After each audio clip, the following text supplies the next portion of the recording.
what I'm going to be talking about, the main point in my book, which is proof of God's existence, and I'm talking about proof in the legal sense, in the scientific sense, like this is bombshell kind of stuff. This is probably the biggest thing that you can ever learn, right? So you have to prepare for that, right?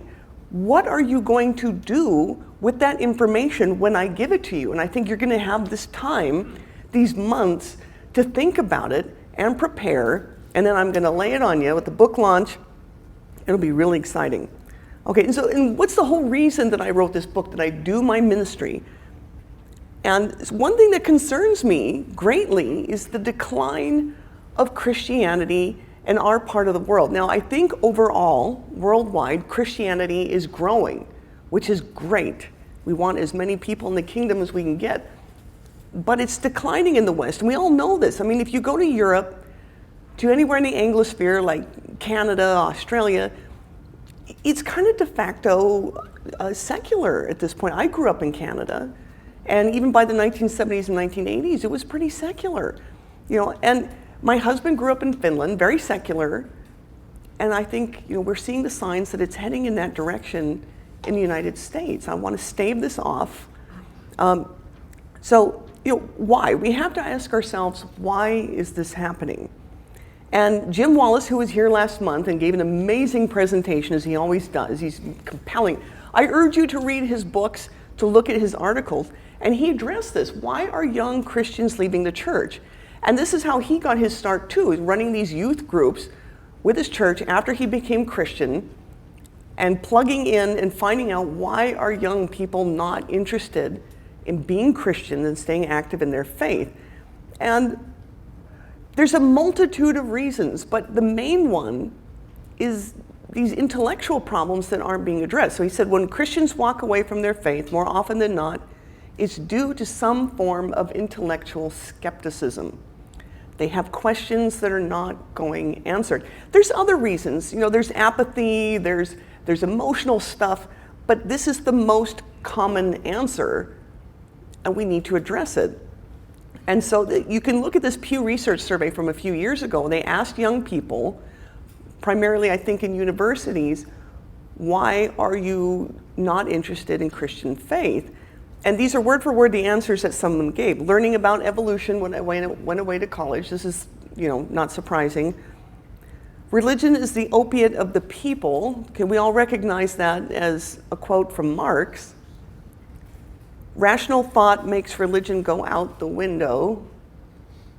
Lack of any sort of scientific or specific evidence of a creator. I just realized somewhere along the line that I didn't really believe it. Okay, now, we're all active here with this RTB ministry. A lot of you are probably active in your own churches and with your children and your grandchildren. You all know answers to these questions, to these objections, right? There's so much apologetics out there. Why are these kids still left with the impression that you can't be rational and Christian at the same time? Somehow, all these things that we know here still aren't filtering down to these young people. Okay, and the result is that in America, we're seeing an uptick in self-professed atheists. This is especially this youngest generation that is graduating from high school, going to university. These numbers are really going up. Religious nuns, these are people who are just checking out of religion. They're not anything in particular. They're just nothing. Okay, that's going up quite a bit. Church membership and church attendance going down. And I was a little surprised to see this. As of 2020, for the first time in this country, church membership is not a majority anymore. It's below 50%, and especially when we had all the lockdowns, everything shut down, including the churches, and when everything reopened again, the numbers weren't there. People just weren't returning to churches in the same numbers as before. And I think about even my stepsister, who's the most Christian woman I know. I mean, her faith is her whole life. Very, consistent with her attendance at church before the lockdowns, and after, she just doesn't go back to church anymore. and asked her why, and she said she's just not interested in going to church anymore. She does online church now. She's just not interested in being there, and it's odd. And I've talked to other people saying the same thing, and even I have been slow to return, and it's not out of fear or anything like that. It's just feeling that lack of engagement. So something is going on. Now, my question is, how can we all be on God's side and still losing this battle for the hearts and minds of people, especially younger people, right? So we have to think about what's going on and who our real adversaries are, who the real enemy is. Now, of course, no surprise, it's this guy. But in earthly terms, in terms of what's around us, the people around us, who do we need to look to? Is it atheists, agnostics, these religious nuns? Is it people from other faith traditions? And I say, no, these are not our real adversaries. You know, these are people we need to reach out to. These are people we need to engage with.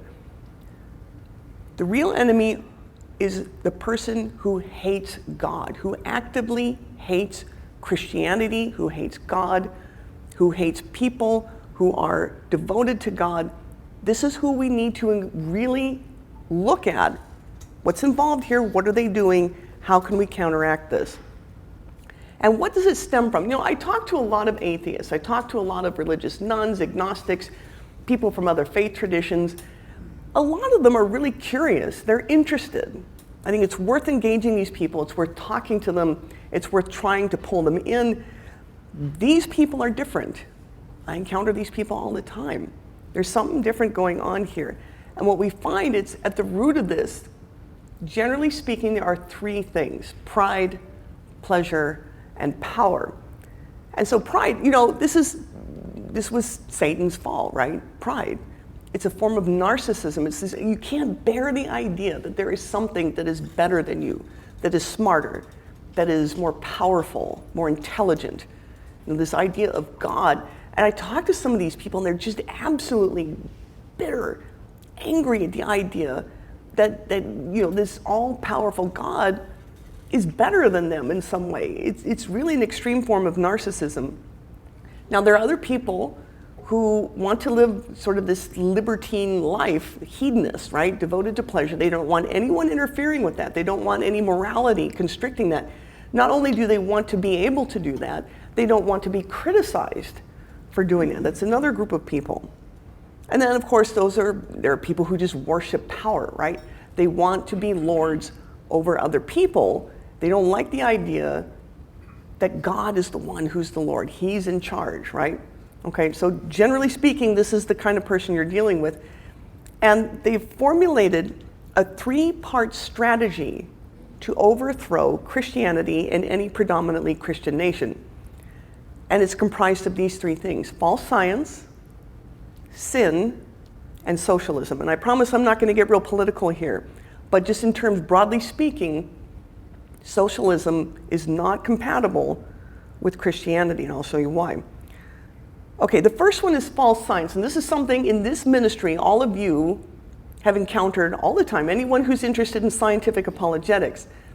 False science, this is based on either just science that's just wrong or false ideas about science. It's used to weaken people's belief in God. Well, you know, the Big Bang isn't compatible with Genesis, or, you know, what we're learning in biology is not compatible with the Bible. All these things, these ideas that they keep saying over and over. Anything to do with science, they try to tell you it's not compatible with God, it's not compatible with the Bible. Sin, so this is, you know, drug use, sexuality, all this kind of stuff. Any form of temptation, and especially when you have kids going from high school to university, your parents aren't around, you're out of your church community, here you are, you're exposed to all kinds of temptations, and they're designed to alienate you, these young people, from their families, from their cultures, from their communities. You know, you think about it, somebody who gets involved in, you know, a lot of drug use or alcohol use, it's naturally very isolating from these things like your family and your community that are your source of strength, right? A source of support. And you become vulnerable and needy at that point. it makes society very weak. It tears at the fabric of our society. And then socialism, the problem with socialism, and I think as Christians, we all have compassion for people in need to make sure that people are cared for. And that's good and that's right, and we should do that. The problem is doing that through government. You have this false promise that government can save you. It's the devil's bargain that you trade your freedom for security. You end up having neither, because the problem is that it always devolves into worship of power, okay? That's the problem. So you can't get the other two without having false science in the first place to weaken people's trust in God. So I think this is why so many of us, me in particular, this ministry in particular, is interested in addressing the problem of false science used to weaken people's faith in God. So we need to restore people's faith in God in order to prevent this from happening. And the question is, how do we do this? And so I found this great image. I typed in "shield the faith," and it came up with this image, which I love. It's kind of hard to see here because it's dark. But you've got this shield with a lion on it. You can think of like this is the Lion of Judah, right? You're holding the shield, and it protects you from these things that are designed to weaken your faith and to separate you from God and Jesus Christ. And so this is what we need to give people, especially our young people, to protect them.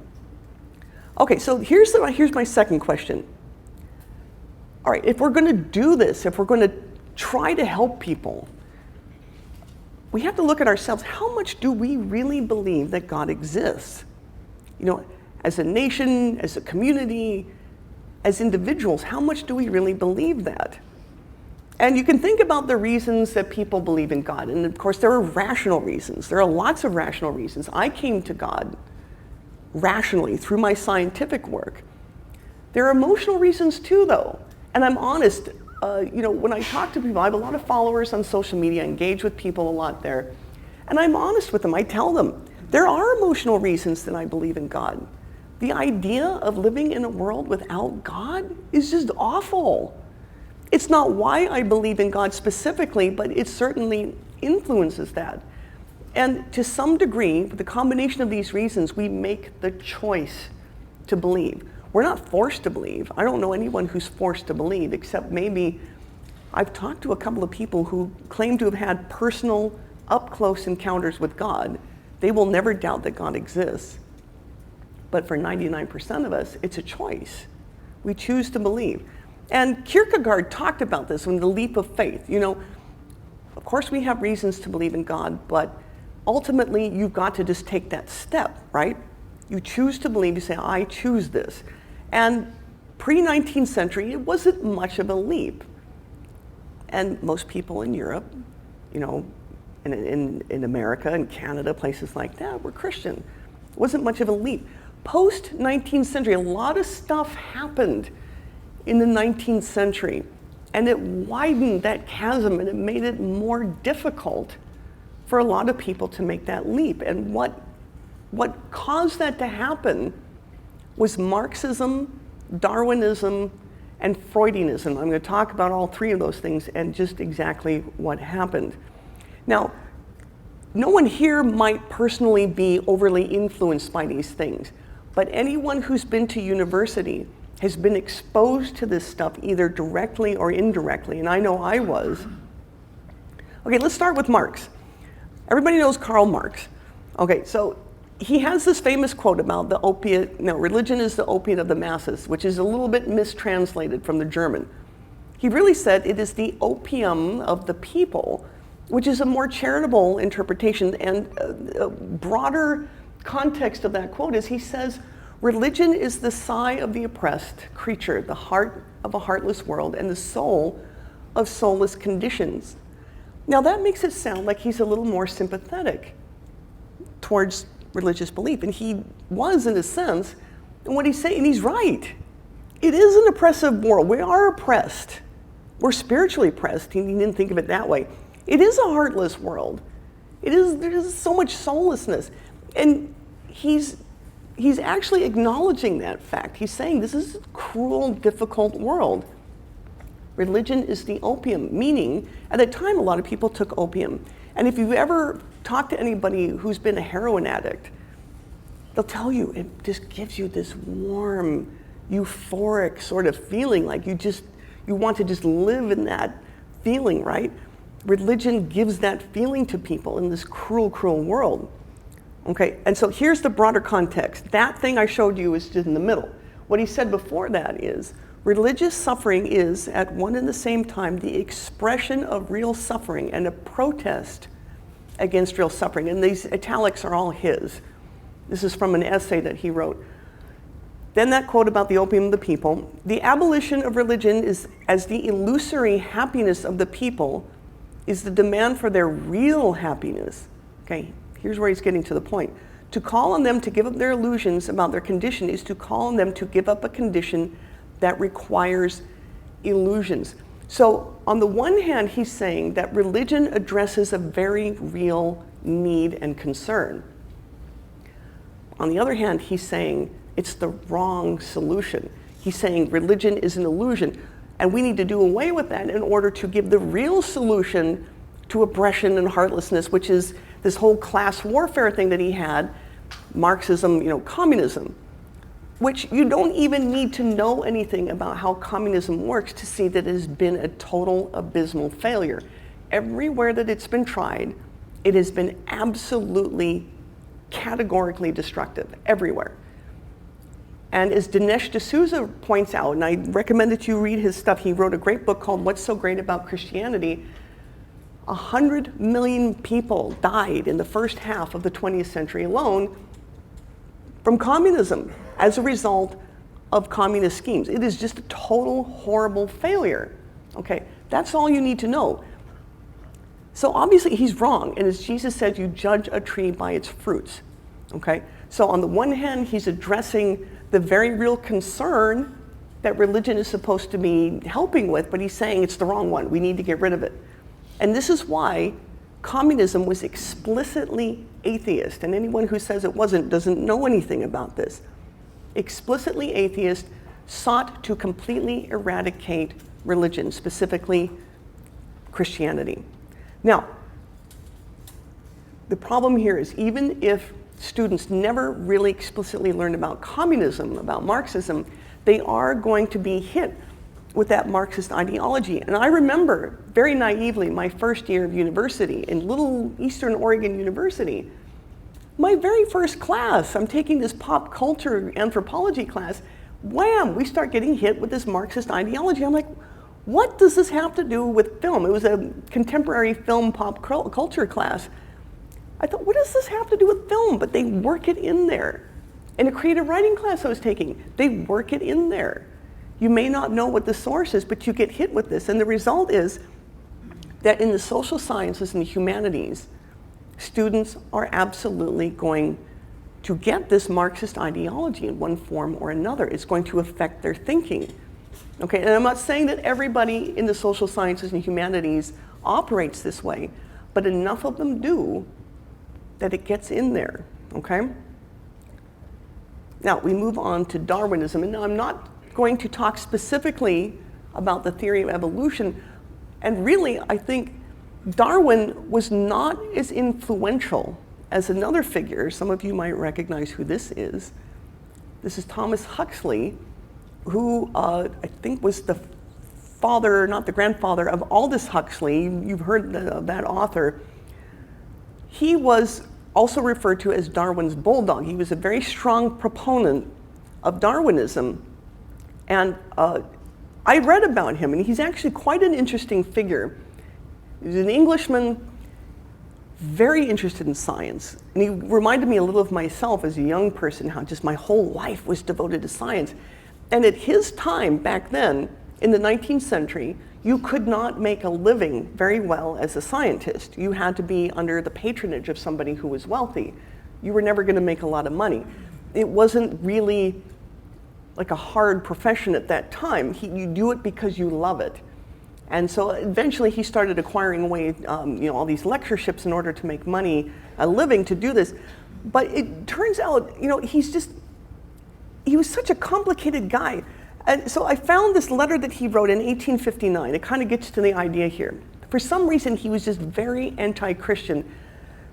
My screed was meant as a protest against theology and parsondom, meaning priests in general, both of which are, in my mind, the natural and irreconcilable enemies of science. So now you start to hear this language, this warfare and enemy language with science and religion. Few see it, but I believe we are on the eve of a new reformation. And if I have a wish to live 30 years, it is that I might see the foot of science on the necks of her enemies. But the new religion will not be a worship of the intellect alone. And see how he's using religious language to talk about this. Science, reason, taking over, replacing religion. And I want to find out, I need to do some more reading to find out why he was so anti-Christian, so anti-religion, but he was. And when he read Darwin's hypothesis, he's like, this is it, this is great stuff. I'm going to use this to just wipe out Christianity. And he was very fervent about that. He wanted to do that. Now, what I find interesting, though, is that he was still, in many ways, to his core, influenced by Christianity. He was a very moral person, as far as I can tell. He was devoted to one woman his whole life. It was a woman he wanted to marry, but he wasn't making enough of a living, and so had to wait 8 years to marry her so that he could support her. And he wanted people to be moral, and he thought that science and reason would supplant religion as the basis by which people would live these very moral lives. So he wasn't licentious, he wasn't trying to get rid of Christianity, to promote sin. He didn't want people to be sinful, he just thought that they would intellectually choose to be moral people. Unfortunately, because it has become so dogmatic, this has colored the scientific endeavor, very much in the biological sciences. And I have a good friend who is a biology professor here at UT, and he talks about this, that you can't operate outside of that Darwinian paradigm, which I'm saying just purely as a scientist, if there was no religious question here, is a bad thing, because in the sciences, you don't want to be weighed down by one paradigm or another. You need to, what if it's wrong, right? You need that intellectual freedom to pursue other ideas, and it's very difficult. And it also colors all of the other sciences, like chemistry and even my field of physics. And so you've always got that kind of Darwinian shadow that's hanging over there, which unfortunately is very much correlated with anti-Christian sentiment. And my colleague in the biology department can tell you that. It's very strong there. Okay, and what I find interesting, even as an astrophysicist, and I remember attending this black hole conference one time, and I was talking to some people, and the way that they affirm that they are really devoted to science isn't by saying, wow, I think Newton's a great guy, and I really believe in Newtonian physics or Einstein. They'll say, no, I believe in evolution. It's almost like their statement of faith. You know how we have a statement of faith that we had to sign when we became members of RTB? It's like in science you have the statement of faith, which is, I believe in evolution. And I'm not here today to criticize the science of it, but just saying that it is risen to that level where it's not even really about the science anymore, it's about the ideology of it. And this filters down to the students, okay? And they think that they have to choose one or the other. Okay, and then this led to these two books. Now, you may not have heard of these authors or these books, but you've certainly experienced their influence. So John William Draper and Andrew Dixon White. Andrew Dixon White, I think, was the first president of Cornell University, Ivy League. And I think it's the only Ivy League university that is not religiously affiliated. No surprise, he was an atheist. These were the first books to openly promote this warfare idea between Christianity and science. So they're starting to popularize this idea that science and religion are in conflict with each other. And Dinesh D'Souza talks about this in his book. Now, these books are just filled with errors and misinformation and just outright lies. They're terrible books. But they've had this influence, and they were highly influential in promoting this idea that the church has always been at war with science. Here's the whole Galileo trial. and they misrepresented the trial, the whole thing. So if you've been hit with this idea that the church oppresses science, especially here with Galileo, that's where it comes from, these books, okay? So we've got this idea now that you've got the conflict between science and religion. And then finally, towards the end of the 19th century and the early 20th century, we've got Freud, Sigmund Freud. We've all heard of Sigmund Freud. And so here's the main ideas that we got from Freud. He was a psychiatrist. He founded modern psychiatry. So he had this idea that religion is an infantile need for a powerful father figure, because early on in civilization, we're barbaric, we're violent.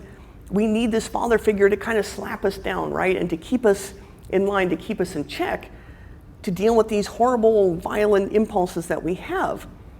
But now that we've become reasonable and scientifically oriented, and we have all this knowledge and this capacity to be rational, we don't need religion anymore. We don't need this powerful father figure to keep us in line.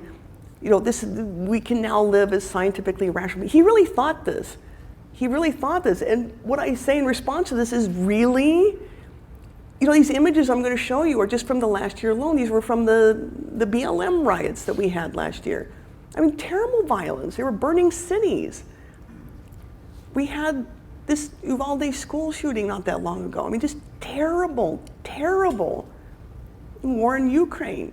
I mean, this is just in the last year alone. I mean, I want to ask Freud, what were you smoking? You can't possibly think. You look around the world and think that we're beyond this. This is part of human nature. We're not going to overcome this, which is science and reason. We need something far more fundamental that addresses what's at the core of humanity that leads us to do these things, right? And even worse than this idea, well, we'll just become scientifically reasonable, is this idea that he thought that Christianity was stifling people. Christian morality, he said, was a bad thing. It was repressive, and it was holding people back. This repression of natural, healthy human drives, right, is what he thought. We need to get rid of Christian morality. We need to quit repressing ourselves and to live freely. Okay, well, let me back up here a bit. So the problem is, as a scientist, he was just a complete failure. All right, and this is widely acknowledged. Okay, he was just catastrophically wrong about most things, laughably wrong. The problem is, though, he has undue influence in modern society. A lot. And this poem that W.H. Auden wrote on the occasion of Sigmund Freud dying explains this. He said, "If often he was wrong and at times absurd, to us he is no more a person now, but a whole climate of opinion under whom we conduct our different lives." Meaning that he's not just a person. We have this Freudianism that has absolutely permeated our way of thinking, the way we live. He's made his way into mainstream society. And so this was an article from not that long ago, Why Freud Still Matters When He Was Wrong About Almost Everything. He's been dead for nearly 70 years, but Sigmund Freud's provocative theories are still a huge part of psychology, neuroscience, and culture. This despite the fact that many of his ideas were mind-bogglingly, catastrophically wrong. Here's why Freud just won't go away. Now, what the article goes on to explain is that Freud was actually right about a couple of things, the subconscious, and that you've got different parts of the brain that operate independently of each other. And these were important ideas that turned out to be true, but he was wrong about everything else. And so all this stuff, you kind of take the whole parcel and we get it all. And this stuff is highly destructive. And if you want to know just how destructive, there's a psychiatrist named Hans Eysenck, who's actually a pretty sharp guy. And he did this meta-study and found that if you compare different modes of therapy for dealing with people who have psychological problems, like severe anxiety and depression and these sorts of things, and he looked to see over a period of 2 years since somebody was diagnosed with a problem, how long does it take them to recover? So there's a 2-year recovery rate, and he found that if you do nothing, absolutely nothing, people will spontaneously recover 67% of the time. They just kind of get better on their own.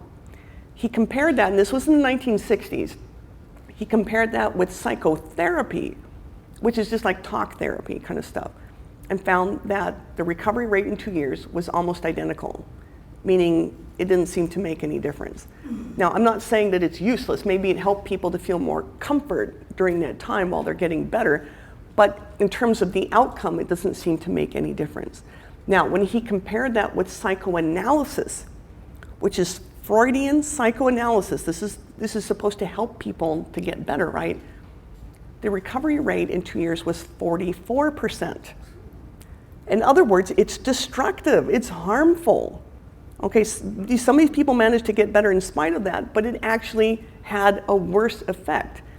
It's bad stuff, and yet this idea that we have to throw off these restrictions on our morality in order to be healthy, this has fully permeated our society. And so you see all of this, all three of these things culminate in the 1960s with the counterculture revolution and the promotion of sin. And I know about this. Some of you experienced this firsthand. You were there. My parents were there. I talked to my dad about this, what it was like. Now, he was part of this revolution. He was a pretty straight-laced guy. My parents were not religious. They were hard agnostics. My dad was effectively atheist. I was raised that way in Canada. But he grew up in the United States.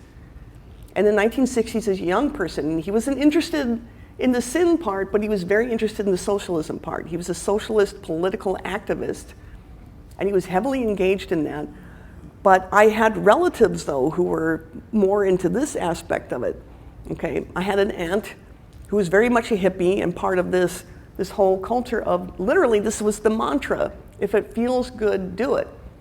What was kind of funny, though, is that she's from Swedish and German parents, and so she was the only hippie. We used to joke that she's the only hippie we knew who had ironed pleated bell bottoms, but she was, which is just hilarious. But she was very much a part of that culture, the whole free love, the drugs, all of that, and it just about destroyed her. And when she talks about all of the friends that she had from that era, most of them are dead. It was a very harsh sort of reality that, in opposition to what Freud said, when you take off all those restrictions and you indulge in your natural impulses, it's actually highly destructive. Okay, so at the same time, you've got this counterculture revolution, the promotion of sin. You've also got this huge expansion of government power. And so you've got LBJ's Great Society and the war on poverty. Now, my dad was part of this. He's like, we've got these societal problems. We've got to do something about it. He's very sincere in his belief that we need to do something about this. Again, the problem is you have to judge a tree by its fruits. You have to look at what the effect of that was. And pretty much now the consensus is that it was a massive, massive failure. And what you had at the time, and I encourage you to read about this, is you had all of these groups, these ethnic groups, that were actually rising at a significant rate out of poverty. It was happening on its own, naturally. The problem is that people like LBJ looked at this and said, it's not happening fast enough. We need to get in there and we need to accelerate this through government programs. They created these projects. And what happened is, rather than, accelerate this process, it goes the other way. You had a reversal. You've got the absolute collapse of the inner cities now. It's just an absolute hellscape in some of these areas. These people were not helped. Crime went up. Fatherlessness went up. And as a result, these broken families, this entire broken segments of society, it was just a massive, massive failure. So all of this kind of comes down to what my dad described at the time, what was reasonable atheism. All of the science that he learned as a kid in the 50s and the 60s, he said, actually kind of reasonably more pointed to atheism than it did to Christianity. This is the time when people are losing their faith in God. They're losing their reasons for believing. And if you look, for instance, at the rates of atheism in the academy, especially in the National Academy, these are the elite scientists in the United States, right? the baby boomers, this generation, are the least religious, okay? And there's a reason for that. And so my dad talked about this. This is all the stuff that he learned in high school, okay? He went to Catholic school as a little kid. He got kicked out because a wad of paper that he tried to throw at another kid ended up hitting Mother Superior, and he was out of there.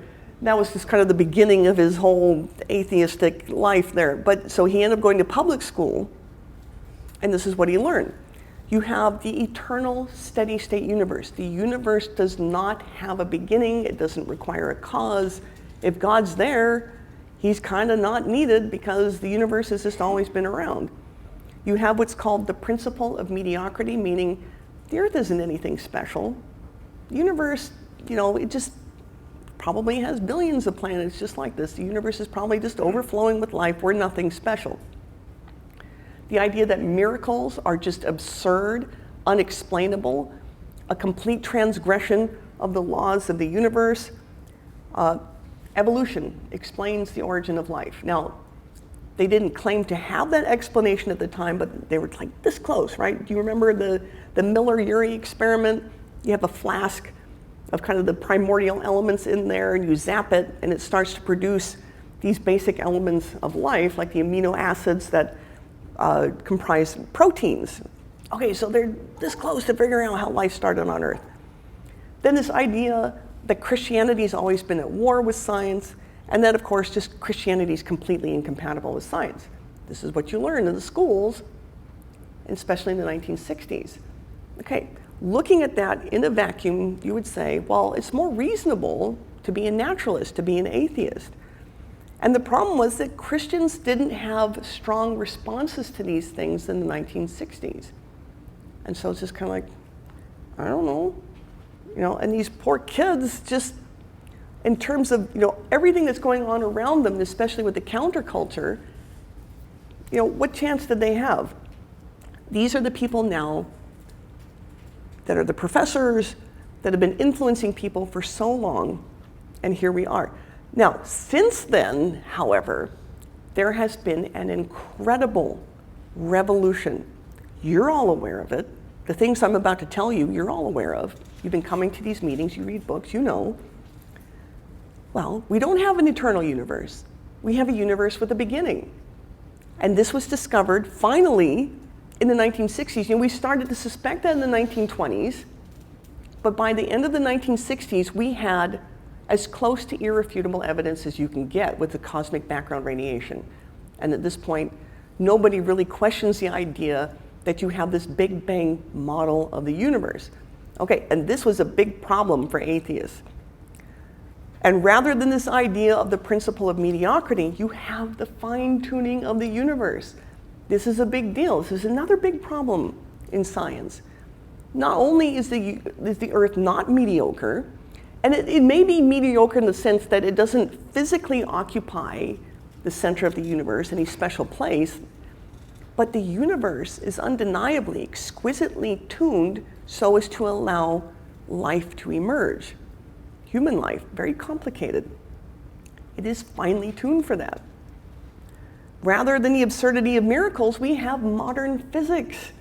Okay, starting in the early 20th century and now becoming more widely known. And then when we have this talk that's coming up about quantum mechanics, when you learn about quantum mechanics, relativity, thermodynamics, you see that there is a plausible way to explain a lot of physical miracles. It doesn't make them any less miraculous, and I've talked about this, but it provides a physical framework for how God can implement these miracles in the natural world. Okay? Evolutionary origin of life, well, the more we learn in biology, and biology is fascinating. The research that's going on right now very much points in the direction of a creator.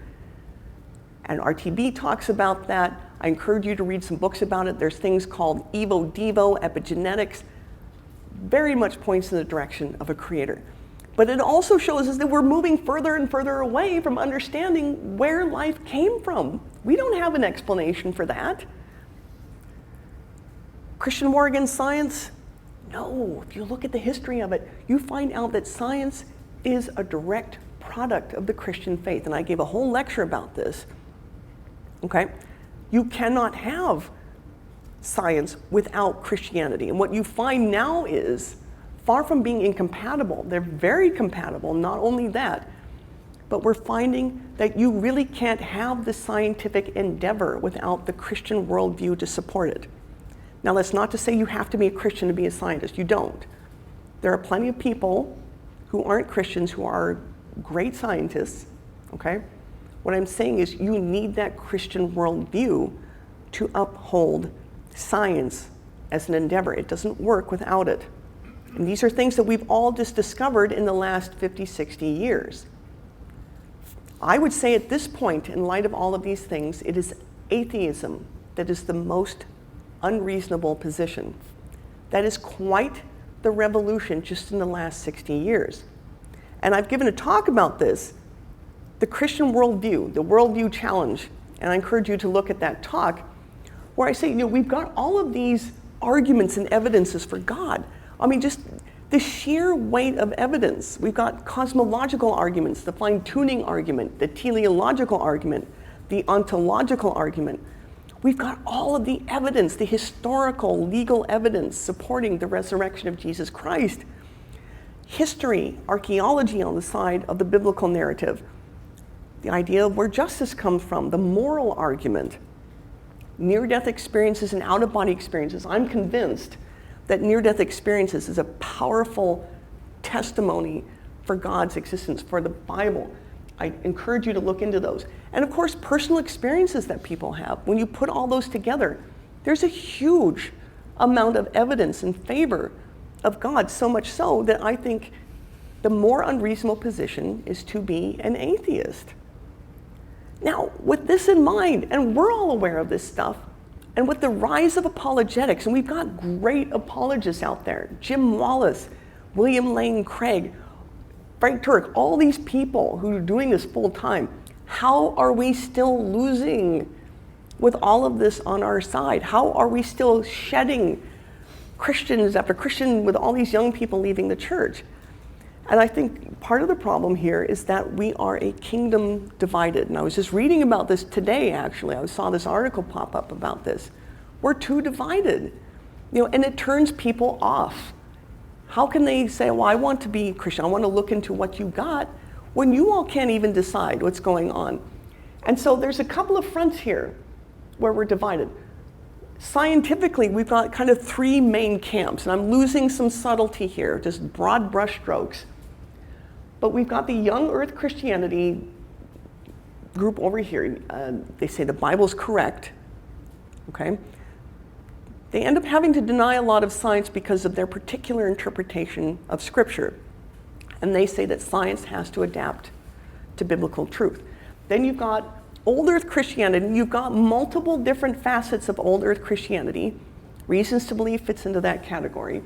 The Bible is correct. We don't deny that the Bible is correct. Some groups take a different tack and say that, like the language in Genesis is figurative and this is how we can reconcile it with science. Science is correct, properly understood, they complement each other. And then you have progressive Christianity. Science is correct, even worse, there's nothing wrong with saying science is correct, but this part's a problem.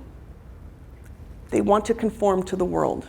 Whatever the world currently says, this is right, this is how we should live, this is what we should accept.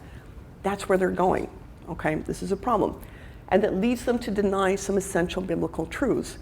And they say that Christians must adapt to science and to the world. Okay, we're pretty divided here. And you've probably heard, things like this happening increasingly over worldly things. All these Methodist churches now splitting over the question of LGBTQ issues. They voted and just said, we can't be part of this. We're splitting off. Okay. And people look at this. Non-Christians look at this. People who are weak in their faith are looking at this and saying, how can I trust Christianity when Christians are so divided? And here's something I think we need to consider. Now, if any of you have heard of Sun Tzu, who wrote a famous book called The Art of War, and I encourage you to read it because it applies not just to physical combat, but to any kind of war, any kind of conflict. And most famously, this is what he said: if you know your enemy and yourself, you need not fear the result of 100 battles. Okay, if you're cohesive, if you're united, if you know what you're about, if you know who you are, as a group, as an army, whatever it is, and if you know who you're fighting against, you will be victorious every time. Here's the problem. If you know yourself but not the enemy, every time you win, you're going to lose too. For every battle you win, you're going to lose another one. Worse, if you know neither the enemy nor yourself, you will succumb in every battle. And I'd say this is where we're heading right now. We are not cohesive. As a body, as the body of Christ, we don't seem to know what we're about. We're not united. And we don't seem to understand who and what the enemy is either, as a body. Individually, I know there are a lot of people who are very sincere in their faith and understand all of this. As a body, we don't seem to. And we're headed in that direction of we're losing every battle. And I'm sorry, this is kind of a downer, but my next talk in a few months will be good news, you know, and what I'm trying to do is get you fired up here. Now I want to take it back to this quote by the student in that survey. The reason he or she doesn't believe anymore: lack of any sort of scientific or specific evidence of a creator. And for all of us, that's so frustrating because we know of a lot of evidence for a creator. It's so obvious to us at this point. Why don't they know? And it's this leap of faith, right? For them, they don't know. It's too great of a leap and they can't make it, even if they want to. And I think about this thing that I read. There was Elaine Eklund, who's a sociologist who studied the religiosity of scientists at elite universities. And so you think, well, they're all going to be atheists, right? Well, it turns out not so. About 30% of scientists in the academy do believe in a personal God. Okay, and that leaves a lot who aren't. There's a large minority who are atheists. It's like 41%. There's a lot of people in there who aren't sure. But what she found is it was a very small core in there who were anti-theistic. It was like, I can't remember the exact number, but it was like 10%, maybe even smaller than that. The rest were not hostile to religion. They weren't hostile to Christianity. In fact, they were intrigued by it. They were intrigued by their religious colleagues. They wanted to know more. They wanted dialogue. But there's a reason that doesn't happen, and I'll talk about that. Okay. Now, here's the crux. What if proof beyond any reasonable doubt was found for God's existence, the God of the Bible? How would that change things? And I think it would take it from this great leap across this chasm to just a tiny step in the right direction, a step that anyone could take if they want to. And so what I want you all to think about between now and when I make my next presentation, when I do the book launch, if I were to provide you with what amounts to scientific proof of God's existence, what would you do with that? Okay, would it change how you believe and how you act? Okay, just to get you an idea of the level of proof that I claim to have. Does anybody know what this picture is? Yeah, very good. I knew somebody here would know. This is the cosmic background radiation. This is from the WMAP experiment. This shows the tiny fluctuations in the background radiation that permeates the entire universe. This is what finally overthrew the eternal steady state universe model and convinced people that the universe had a Big Bang origin, okay? So now, the way that we characterize how well we trust a scientific result is by giving it a confidence level. So some of you probably heard of the 5 sigma confidence level. What that refers to is, if you were to get data like this, what are the odds that you would get this data purely by chance? That it would look like this, but really it's just a spurious result. It doesn't mean anything. Well, it turns out that the odds are 1 in 3.5 million. It's a 5 sigma result, that you would get this result that changed the whole paradigm of physics. You would get this by chance. In other words, we're really confident that this result has meaning, that it's a real result and not just something like when you see patterns of clouds in the sky, it looks like a bunny, it looks like a frog. Well, you know, that's just That's just something you're kind of imagining is there. It's just momentary and it's by chance. This is a real result, okay? Now, even further, let's go into legal kind of stuff. And that's why I so badly wanted to do my talk this month, right after Jim Wallace's, because as a detective and he talks about evidence, crime scene evidence. Well, what sorts of things do they look at a crime scene? They're trying to identify who is there, right? And one way you do that is with fingerprints. Now, why are fingerprints such a powerful way to identify who was at a scene? Because the odds of two people having the same fingerprint are 1 in 60 billion, okay? That's significant. There aren't even 60 billion people on this planet. If you find a fingerprint and you can match it to somebody, you're extremely confident that that was the person. There aren't going to be 2 people on the planet. There aren't going to be 100 people or 1,000 people with the same fingerprint. You find that, you find the person, you got the guy, right? How about DNA evidence? If you find DNA evidence at a crime scene and you're able to match that to a person, are you confident that you got the right person? Do 2 people share the exact same DNA? The odds of that happening, 1 in 100 billion. This is how much we trust that evidence. Now, what you do with it is a different story. But the confidence that you have that you've identified somebody through their DNA is that confidence level. Now, what if I told you I had better evidence than that? That the odds of my evidence that I have being, just by chance, much better than that. If I present that to you, what should we do with that? How would we change our lives? And so I want to call on some scripture here. The wrath of God, this is Romans 1, which is one of my favorite parts of the Bible. The wrath of God is being revealed from heaven against all the godlessness and wickedness of people who suppress the truth by their wickedness, since what may be known about God is plain to them, because God has made it plain to them. For since the creation of the world, God's invisible qualities, his eternal power and divine nature have been clearly seen, being understood from what has been made. This is talking about general revelation, which is how I came to faith. You just look at the world around you.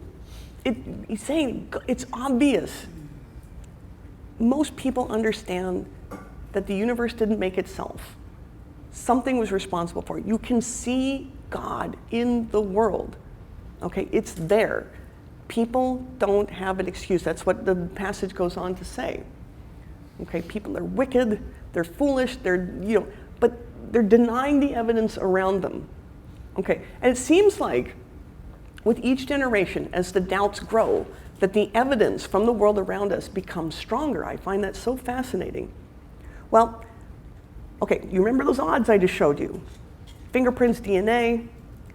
I can't give you the details now. I promise I will give you the details in 6 months. These are the odds that the result that I'm going to show you is purely by chance. Okay, and I'll show you what this looks like with actual zeros, okay? And I'm going to show you. I can't tell you. I got a text from my research partner this morning. No matter how much they ask, don't tell them. Don't tell them. So I'm going to tease you with this. 1 in 10 octillion. And I'm going to walk you through the math of that in the winter when I do the book launch, okay? So let's just imagine we have that evidence, okay? When I give this to you, that's the confidence level that we have, that the God of the Bible actually exists. So you can doubt that for now. What I want you to think about is, if this is true, if I make this case to you and you find it compelling, how is it going to change your life? What are you going to do? Now, I'm also going to talk about all of these arguments, these atheistic arguments that have been made against God and the Bible. I'm going to address those too. And we know all this stuff. And I especially want to call out Hugh Ross, who was very instrumental in showing how the fine-tuning argument is such a powerful argument for the existence of God.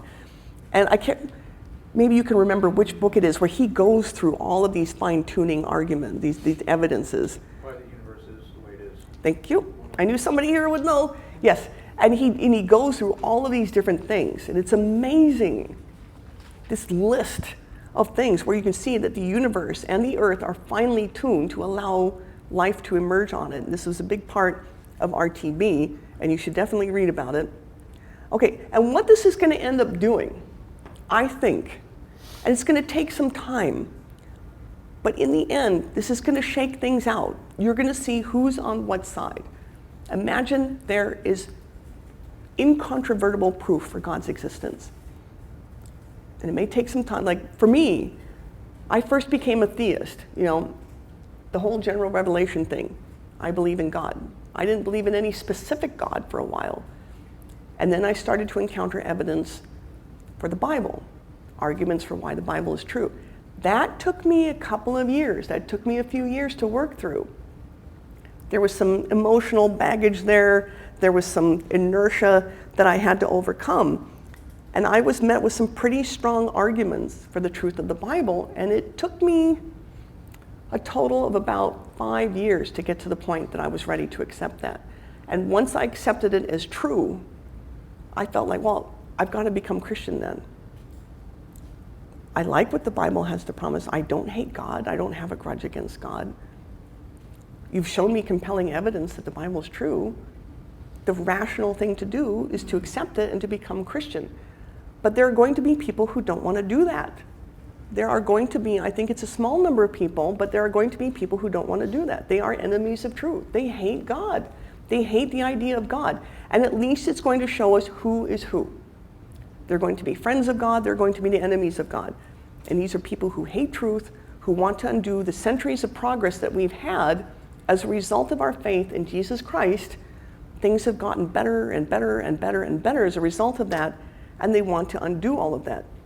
Now, the question is then, with this knowledge, armed with this knowledge, this faith that we have, can we overthrow anti-theism? Can we, meaning we're not going to destroy these people. We still have to be kind and loving, and it's not our place to do that.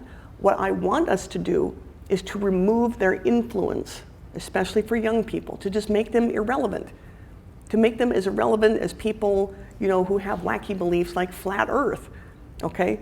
That nobody's going to pay any attention to them. That's where I want us to get. But in order to do that, what do we have to do in the meantime? We have to unite as much as we can and stop the infighting. I'm not sure how we do that, but we got to think about that. We have to come to an agreement about what Christianity is and broadly what our beliefs are. And I think we need to become bold and to stop hiding. Now, I'm not calling out anyone in particular here except for myself.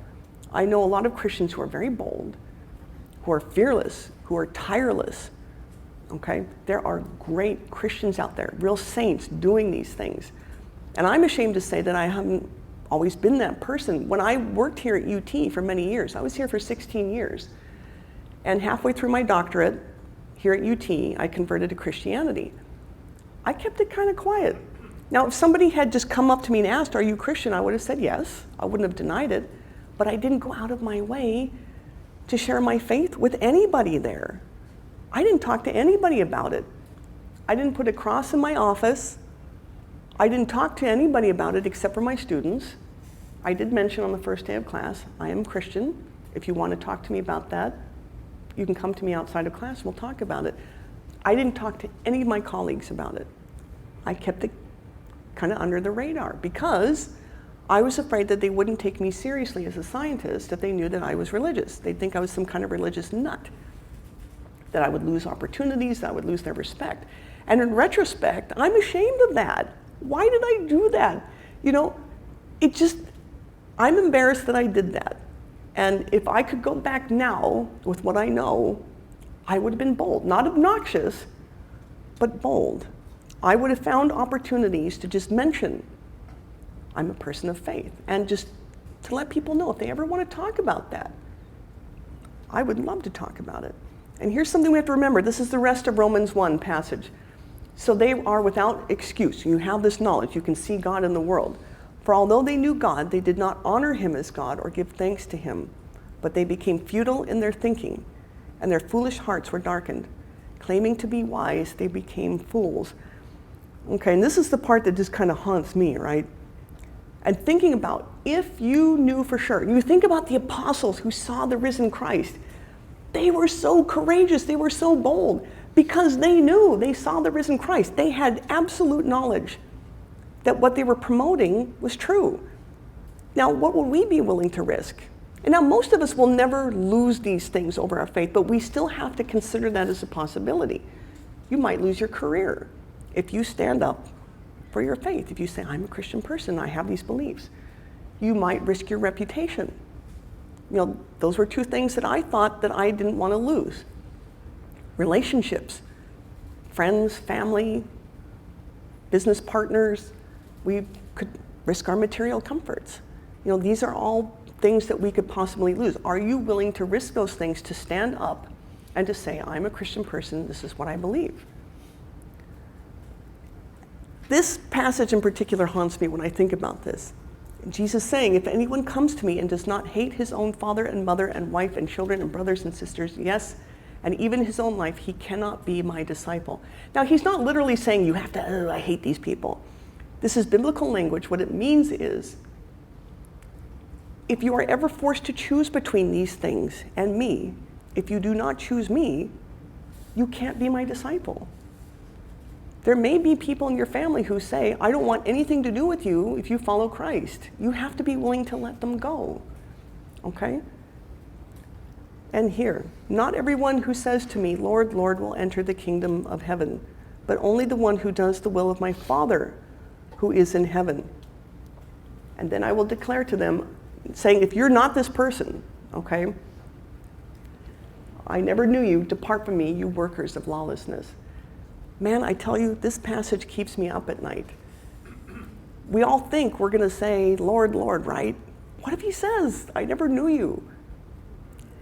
I mean, I don't know. None of us can judge, right? But I think we just have to be a little more bold. Always with kindness, always with love, but to be bold, to stand up for what we believe, like the apostles, who knew without a doubt. And they risked a lot. And I think about Peter crucified upside down, right? Probably none of us is ever going to face anything like that. But if he could go to that kind of an end, I think I'm willing to risk people not liking me or thinking that I'm kind of a nut, or possibly losing a friendship over my beliefs, you know?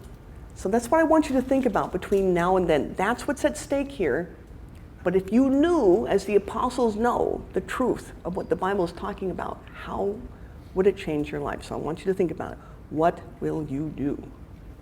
Okay? And now I'm willing to entertain a few questions about this. Excellent. Thank you very much. A little commentary to set up the questions. So last weekend we did a movie night at our place, and we did The Matrix. And one of the concepts that we talked about from The Matrix was Hillary Putnam's brain in the vat scenario. And if you don't know what the brain in the vat scenario is, he asked the question, how do you know you're not just a brain floating in a vat? If everything that you see, you hear, you taste, you feel are just electrical impulses that your brain receives, how do you know that you're not just a brain in a vat receiving those impulses and this is all a virtual world? And so one of the philosophers who was talking about that said that those type of philosophical constructs, if you will, appeal to two classes of people. One is philosophers, who like to use them to discuss philosophical topics. The other are adolescents. And it says because adolescents are rebellious and they like to grab on to the wild and the spectacular. And so my question, you've had a lot of experience in teaching in universities, at the University of Texas and Southwestern University, as well as others, I'm sure. Adolescents and students are so quick to grab on to the socialism, the Marxism, things of that nature without the critical thinking. How do you address them? How do you sort of keep them grounded, if you will? Great question. And I can not only draw on my experience, but draw on the experience of my father, who, as I told you, started off as a very fervent socialist in his youth, in his 20s. Now, he also went on to become a high school teacher for 3 decades. And he was one of the most popular teachers at whatever school that he was teaching at, for a very good reason. He never ridiculed students for any question that they had, any thought that they had. He was gentle in that regard, and he encouraged them to ask as many questions as possible. And so first of all, when students feel safe in like, this is who I am, this is what I'm thinking at the moment, these are the questions I have, that they're not going to be shut down, they're not going to be squashed and ridiculed. That's the first place to start. And as Christians, I think we're equipped to do that. You always approach them with love and with kindness, right? Now, that said, if they're really on kind of a wrong path there, you've got this, so they're able to ask questions. Now, you can do this kind of Socratic thing, and this is really powerful. You let them arrive at the conclusions themselves by asking the right questions and getting them to go in that direction. Now, kind of related to that, I don't know if you all ever heard Matt Walsh, and he's got this new movie out called What is a Woman? I encourage you to look at it, and this is where, because you've got this whole thing now, can you even say now, what is a man and what is a woman, given what's going on with all of this transgender activism? Now, the way, and I saw a review of this, and the reviewer of this movie said that what's powerful about what Matt Walsh does is that he doesn't tell these people anything. He leads them to these, to seeing the absurdity of their position by asking the right questions and having them answer their own questions. That is so powerful. So what we need to do, I think, with these young people is, so they're going to be in this paradigm where they have teachers and they have influences who just tell them these things. They're going to be barraged, they're going to be told these things. The way we get them out of that is by letting them ask questions, encouraging them to ask questions, and to lead them, to show them how they can lead themselves out of that worldview, to see the absurdity of it, to see, and of course expose them to historical evidence also. They say, okay, yeah, Marxism is great. Then you say, well, let's look at every place that it's ever been tried. Every single place, it's been a dismal, spectacular failure. Why do you think that is? And so I think that's the framework you have to do it in. This Socratic kind of thing where you lead them to discovering the truth for themselves with questions, with the right questions. I don't know, does that? Excellent, yes. Okay. Very helpful, thank you. So, LD, start here. So I have two questions. The first thing is about, could you talk more about the fine-tuning universe? Do you mean that Earth is a special place, or do you mean something else? And the second question is that why the Christian worldview is needed for science? And then maybe before that, talk about what do you mean by the Christian the Christian worldview? I have a really short memory, so the first question, you might have to remind me of the second question after I'm done with the first one. Okay, so fine-tuning, and you're asking what exactly about fine-tuning? Yes, so could you talk more about that? Because I'm thinking, do you mean that Earth is a very special place in the universe, or do you mean something else? Okay, so fine-tuning refers to a number of different things, like, and another good person for this is Luke Barnes. And he's written a couple of books. He's excellent, he's got all these articles, and he talks about, you've got different parameters, like we have 3 dimensions. You couldn't have gravity, the way that it works with the r squared, the 1 over r squared law, cannot work in 2 dimensions. You need 3 dimensions for that. So you start with things like that. You have things like all of these different constants and parameters in the physical world, like the proportions of different constants, like you've got electric charge and you've got the strength of gravity and all these different things, that all of them, if they weren't tuned, if they weren't as precise as they are, you just wouldn't get life as we know it emerging. And in fact, and so one criticism that people have is like, well, okay, so if they were tuned differently, maybe you'd have a different kind of life. But as Luke points out, no, it doesn't work like that. You would have no life. And so one of the big parameters is the cosmological constant. So this governs the rate of expansion of the universe. Now, if that was any different to like this mind-boggling degree, the universe would either be expanding too fast or not fast enough, and you end up with a universe that's either all black holes or just nothing but protons. And so like he said, you're not going to get any kind of life in either of those universes. So so we're talking about that. Now, Earth is in a special place in the sense of what's called the habitable zone, where it is in regard to our sun. So every type of star is going to have a habitable zone, how close or far you can be from it, where you can have things like liquid water that are necessary to give rise to life. And if you're out of the habitable zone, you're either going to have ice or you're just going to have, just like barren, lifeless world like Mercury. We're obviously in that habitable zone. So in terms of Earth's special location, you do have something like that. And in terms of our location in the galaxy, that's special too. You don't want to be too close to the center of a galaxy because there's going to be way too much radiation from stars, things like that.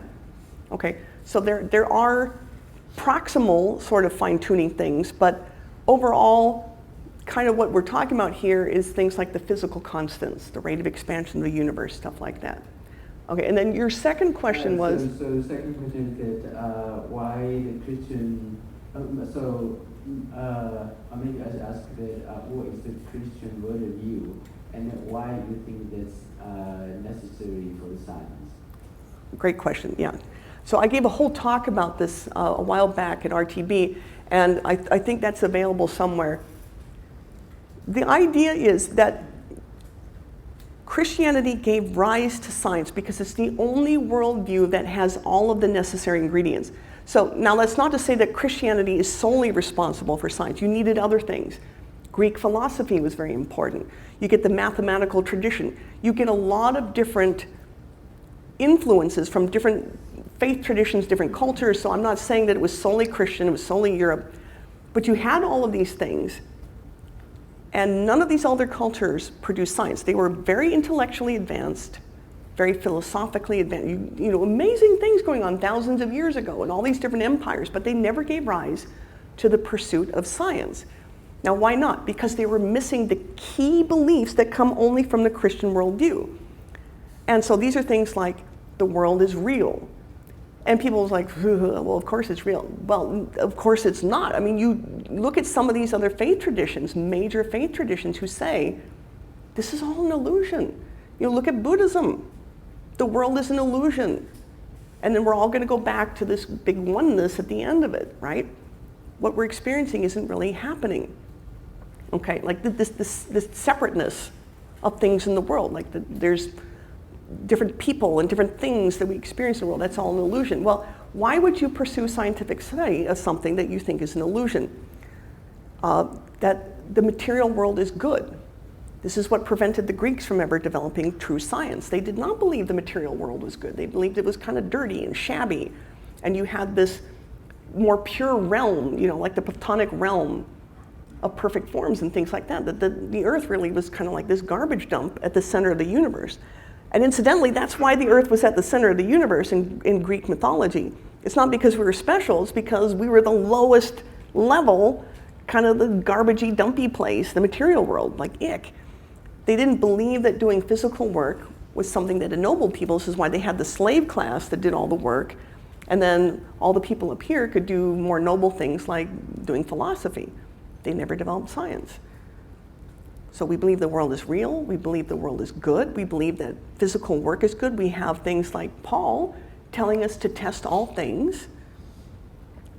This idea that the world is knowable, it's precise, that we have an obligation to understand it in order to understand our Creator. I have a whole list in the slideshow that these are very unique. This collection of beliefs you would only find in the Christian worldview. And it's that together with things like Greek philosophy and the mathematical tradition and all of that culminates in the 17th century in Europe, where Christendom was at the time, and this is why you get science. Okay, now, as to why you need Christianity, the Christian worldview, to uphold science, what we're seeing now, interestingly enough, a lot of people aren't aware of what's going on, especially in physics.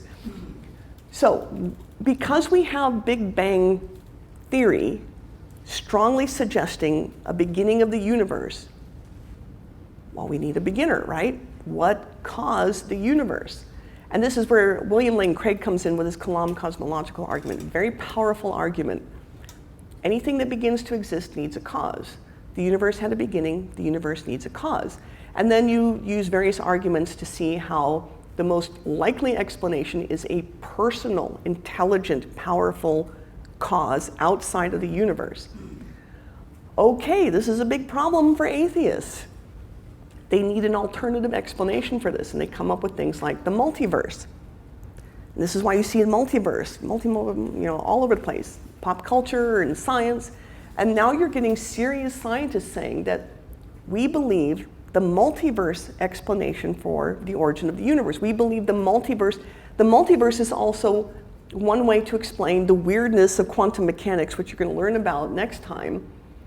It's one of the interpretations of quantum mechanics is that you have many worlds. And you have serious scientists who really believe this. Okay, now the problem, of course, can anyone tell me what the main problem with the multiverse hypothesis is? It only abstracts the problem by another degree. So that's one part of it.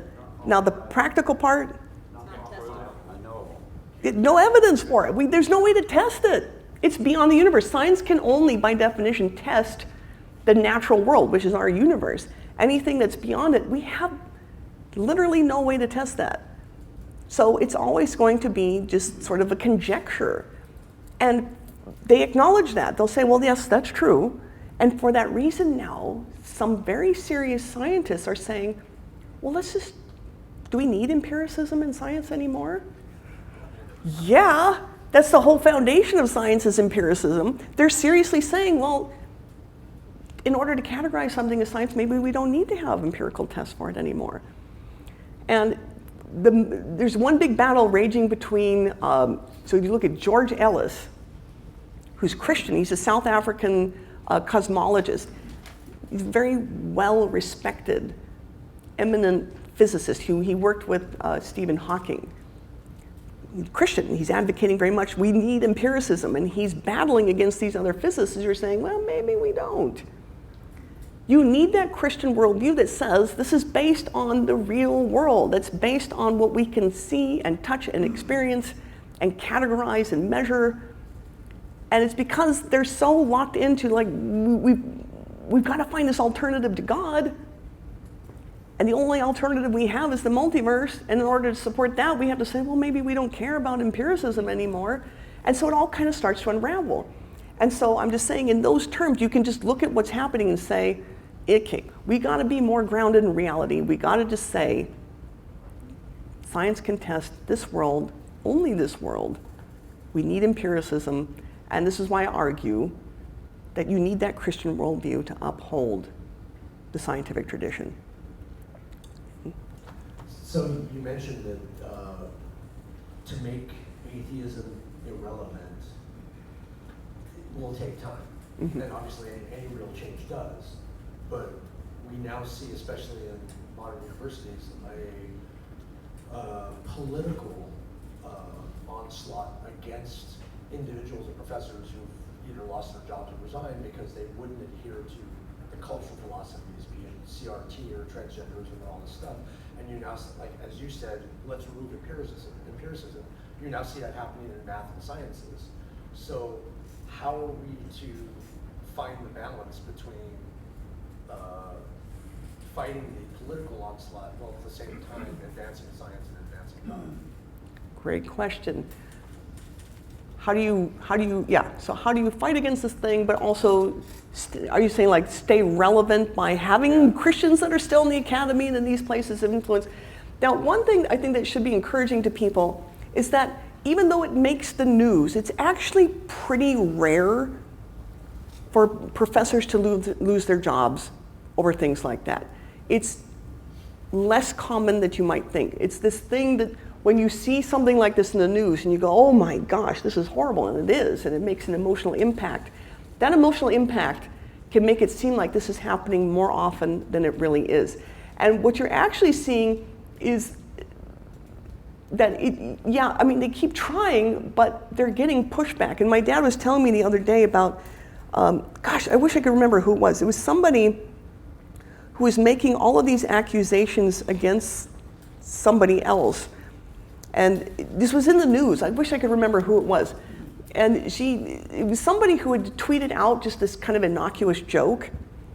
And was at a company, or I can't remember what it was. Anyway, it was at the Washington Post. He tweeted out this joke. It was really innocuous. I saw it. And then she complained, this colleague complained that it was insensitive. And it's like, I don't think it was. But... And so she got him suspended without pay. And then one of her, I think he was gay, actually, or somebody. He was somebody in one of these minority groups who defended the guy who got suspended and said, hey, there was nothing offensive in there. So she complained against him and tried to get him suspended. And then finally, the Washington Post was like, okay, enough of this, and they fired her because she was getting so obnoxious. It's starting to kind of turn back in the other direction. They've pushed it so far with the absurdity and the humorlessness and the cruelty. I mean, how cruel is it to try to deprive somebody of their living over something so innocuous, you know? You say if this guy was just saying really awful, cruel, terrible things, inciting violence and all this, you say, well, okay, we gotta get rid of this guy. But over a silly little joke, you know, it's getting so cruel and nasty, people are sick of it. And I think the tide is starting to turn. So I think this is, again, why we need to be courageous. You're not that likely. I don't think I was ever really in danger of losing my job for being a Christian. And so it's kind of like, I think the truth is better than we think it is. So like reading this book by Elaine Eklund, talking about the academy and saying that it's only this tiny, vocal, nasty percentage of the academy that's really anti-theistic, that really hates these believers. It's hard to ignore them because they can be really mean. Like my colleague here at UT in the biology department, one of his atheistic colleagues just hated him so much that he circled a petition in the department to have him fired because he's Christian. Like, how nasty is that? And my friend he runs a lab here. He's such a great professor. And of course, it went nowhere. You know, they're not gonna fire somebody just for that. It went absolutely nowhere, but it was really unpleasant for my friend. But that's kind of the worst that he faced. He wasn't actually ever gonna lose his job over that. Now, but it does happen. Martin Gaskell, who's a friend of mine and a colleague here at UT, when he applied for a job as the director of an observatory, I think it was at the University of Kentucky, he lost that because of his outspoken Christian views. He's an excellent scientist. He's such a great scientist. He's one of the best professors out there, but he lost that opportunity. He sued them, and these internal emails showed that they absolutely denied him that job specifically because of his religious beliefs, and he won a settlement with them over that. It does happen, but not as often as we think. It's not nearly as often as we think. And you look at, for example, someone like Jordan Peterson, whether you agree with him or not, you can use him as an example of what can happen when you're bold. He was bold. When this whole thing about pronouns started in Canada, he's a Canadian professor of psychology, he said, no, I'm not gonna be compelled to say things that I don't wanna say. Because this was the idea, is that you could get in trouble for misgendering someone, for calling them something other than the pronouns that they want to be called. They wanted to make this a fireable offense, like even to the point you could be arrested and fined and imprisoned for these things. And he said, no, you're not going to compel me to do these things. And rather than lose his job, and actually kind of rocketed at him to stardom because he very sincerely stood up for what he believed. And it was at that point that people started to discover all of his online material, and he became something like an overnight sensation. I think he was rewarded for standing up for his sincere beliefs. And he's a very gentle guy. I mean, if you ever listen to him, he's not mean, he's not cruel. He defends what he says with a lot of kindness and gentleness, but he was very firm about that. I am not going to be compelled to speak. I think we need to be bold because it's not as bad as we think it is. Yes, there's a chance that we could lose a job or lose an opportunity or lose a friend, but it's unlikely. And I think, in a way, like if you look at the example of Job, we may lose something in that process, but I think God gives back to us, you know, something greater than what we lost. I don't know, I hope that answered the question. No. Well, thank you very much for your presentation. My question is, and we all understand that there is opposition on the outside, but my question is, what will we do on the opposition that we face inside of the church? And I give two quick examples. There's a street epistemologist that sets up in San Antonio, UT, where he interviewed a Christian who said, I don't believe in the Big Bang and that sciencey stuff. I'm a Christian. That was one of his least cringeworthy comments. And on the flip side, we also have sort of the schism with the woke and progressive church. So it just seems like, as you were talking about, do we in fact actually want to unite, or do we need to separate? So what is the approach on the inside of the church? Great question. You guys always ask great questions. This one I may not have a good answer for. This is probably the most painful. I mean, it's irritating and it's painful to deal with enemies from without. Non-believers who attack you, you know, it's no fun, but it's less like, well, I can just, we'll stand together against this. What do you do when there are these schisms within the body of Christ? It's really painful, especially those who, I think some of you who are active in this kind of ministry have been attacked and told that you're really not a Christian because you believe that the universe is billions of years old. You know, that you think that science is pretty nifty, that you agree with most of what you hear from modern science. And they say, well, you're the devil's advocate, you're no kind of Christian, you're an enemy. And I think it's Ken Ham is one person who does that a lot. It's so uncharitable.